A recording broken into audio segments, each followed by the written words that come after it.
Hey, welcome to Cuz Books. My name is Chris. My wife will not be in this video. She's not yet read Library of Legends by Janie Chang, which is what we'll be discussing, as you probably saw in the little description of the video. Alright, so Library of Legends is a book that just released. If you're at Book of the Month, you got it last month. If you don't, it released last week. It hasn't reached a lot of stores though because of COVID. Distribution's been crazy, so you might not see it yet. So it's gonna feel for a lot of people like it just released or it's in a future release, depending on your availability. Also, as you know though, you can always get it on Amazon, online, or Barnes and Nobles and Books A Million if you don't want to give Amazon your money. No blame you there. I didn't. So, Library of Legends follows three main characters primarily: Hu Lian, Liu Xiaoming, and Sparrow. I'm sorry if I may have mispronounced those.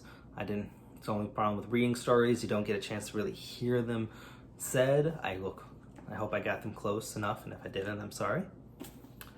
But Hu Lian is the main protagonist. She is a reserve student who is trained by her parents to keep everybody at a distance. She has a rocky past, and she doesn't want the world to know about it. She keeps primarily to her books, but she can't help but start to notice Liu Xiaoming, Xiao. He's the cool, wealthy guy. He's kind of the prep in a lot of ways. He's jockish, extrovert, charismatic, but he has a lot more going on beneath the surface, which attracts him to Lian because she is such a genuine woman. Unlike a lot of people who are fake and don't necessarily care that he finds, she is a very reserved, layered woman, but she is always authentic. He's never getting anything fake with her, and he appreciates that, and he respects her intelligence and her drive. The third main character would be his servant, Sparrow. She's been with him forever. She has a interesting background as you get to know her, but she's been there his entire life looking after him, and you start to see why she is so good at that and why she is so calm as the story goes on. So the story's set in World War II China. It's 1937, before United States gets involved. Japan has just started invading, they're bombing, they take Nanking, so the students of Minghua University have to travel inland, and they're gonna go from the coast area all the way to the inner side. So you can see that there. They start out there and they gotta go all the way through here, mostly on foot, which is a long journey. They gotta do it at night a lot of times because the planes are bombing, and if they're seen in the day, they may get mowed down by machine gun fire. So they're in a very dangerous journey as they go through. And with them, they're carrying the Library of Legends, which is a set of the Jingtao Encyclopedia, which is all their mythology and folklore from their story. From their history, sorry. So this goes back centuries, and it's very important, rare volumes. And while some of it's been reprinted, these are the originals, and there's not a lot of reprints available. They're very important to their background. A lot of people are studying them, and as they're going, they are all set with learning the volume they are carrying. Ominous, I know. Timing was a little different, would have been great. So they're all carrying various stories about fox spirits and city guardians and dragons and all sorts of amazing creatures. One of the things I loved about this story was it's the mythology you don't always see. Sometimes a lot of fantasy, you get a lot of European Western fantasy. So anytime you get a chance to see other cultures, it feels very refreshing. It's a very different way of looking at things. It's a very different realm of them. Something like a city guardian might seem odd to us because it's this mythic being, but all it does is guard a city or a river. But it's so much part of their culture, and it's so important to them, and they're powerful in their own way. And it's just so interesting to see something like that, which has a purpose, because that's so rare in the fantasy we have. There's these caring creatures that's job is one thing. Not even creatures, beings that are above people who care about something so deeply and have this one thing they do. So these guys are traveling about, and as they go, the party starts to realize that these beings are around them. The professor who mainly teaches the Library of Legend, Professor Kang, already knows this and often speaks with them, but you also learn that people party, various students and sport help and all of that are connected to them in various ways, and that many of them know a little bit or a lot, and some of them will go the whole way through without knowing anything about what's going on. For many of them, they see them, but they don't truly see them in their proper form. So it's just an animal or a person or a cloud. It's not the true being they can see, because either they don't believe or the creatures choose not to show themselves. So it's a very private thing for a lot of them. So the subplot involving the beings is that, so with everything being destroyed by the Japanese army, they're leaving. They can no longer protect these areas. They're no longer probably safe themselves. So they are heading to the palace, and they're going to leave this plane. And a lot of them have to make that decision. Do they stay in China or do they go? And a lot of them will choose to leave China behind and move on. And that means the Chinese don't have those guardians they used to have for centuries, hundreds of years, thousands of years, and instead are having to be on their own, even though they don't know they left, and some of them never knew they were there. So a lot of the beings who meet along the way are debating that, whether it's time to move on and leave the mortal plane behind, or if they should stay and fight. And it's really interesting as it gets into it, as you learn their histories and how they're connected, why they do what they do. So the story, I don't want to give too much more away, does have a lot of politics and intrigue, because not only is the country invaded by Japan, it is in a civil war against the communists, who obviously historically eventually win and take over.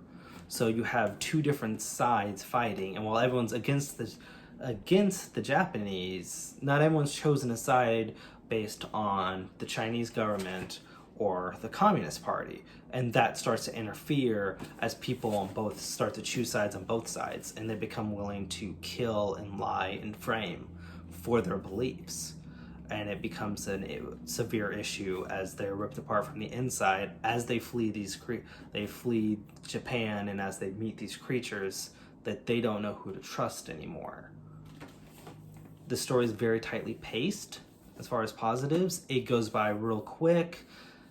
It didn't get into too much detail. You get like Game of Thrones, and then they have to go into paragraphs describing the 10 people who are sitting at this random table and the 3-page history of this fool, and they don't do any of that. For a fantasy, it's a very succinct, it's very tight, and I honestly appreciated it. As I go through the others, it's nice to have quick fantasy too, and just focus on these characters and not get bogged down. So while you have a lot of side characters and creatures, it doesn't feel the need to go, the book doesn't feel the need to go into them. Chang just kind of goes over them, tells you what you need to know to care or fill in the gaps, and then moves on to the next thing, because there's just so much going on and there's so many characters. It's a war. Any war novel can be War and Peace and massive.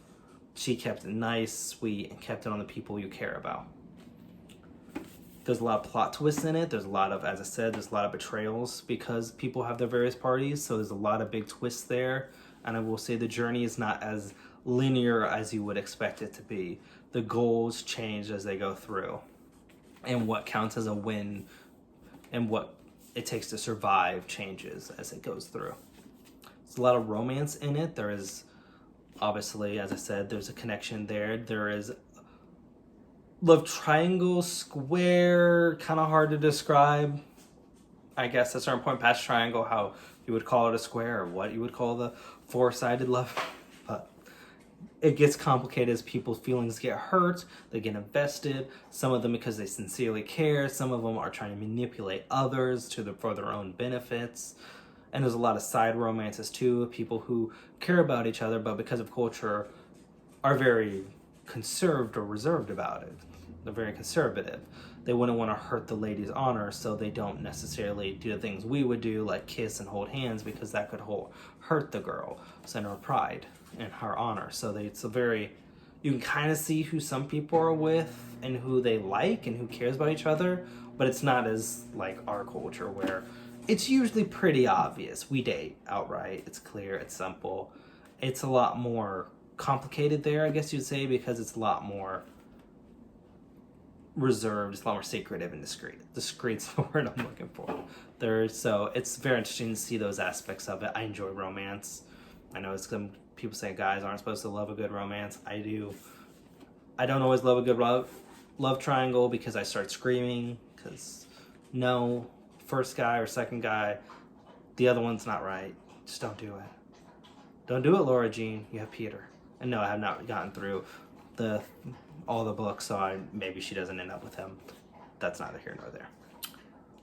There is also, though, finally, no simple bad characters in this book. There's no evil bad guy other than maybe the systems, but the people who are part of them all believe in what they're doing. Everyone who does anything believes in what they're trying to do. So they're not so simply bad, and that's what makes it so good. And the good ones are all flawed too. No one's perfect, and no one's simply black or white. It's a lot of gray. Some are very light gray, and some are very dark gray. But because there is that complexity there, and there's those layers, it's a lot more interesting than this guy is bad because bad. You get to, and some of the characters might seem that way, that they are bad at first, simply. You learn more about them and see that they, in their own ways, are victims of the circumstances. I give her a book 5 out of 5. I thought it was really good. I found it very refreshing. I didn't feel like the thousands of books I've read. It was interesting. It was fun, but it was serious too. Like, I know there's a lot of historical dramas and that's nothing new, but that combination with folklore mythology I don't get to see as much was great, and I just loved the final bits of it. It just felt natural and organic all the way through, and it felt different enough from other things I've read that I didn't zone out during it. I wasn't like, can I flip through this already? No, it was always good and fresh and unique, and I look forward to reading her other 2 books, and I look forward to seeing what else she comes out with. Overall, definitely would suggest it.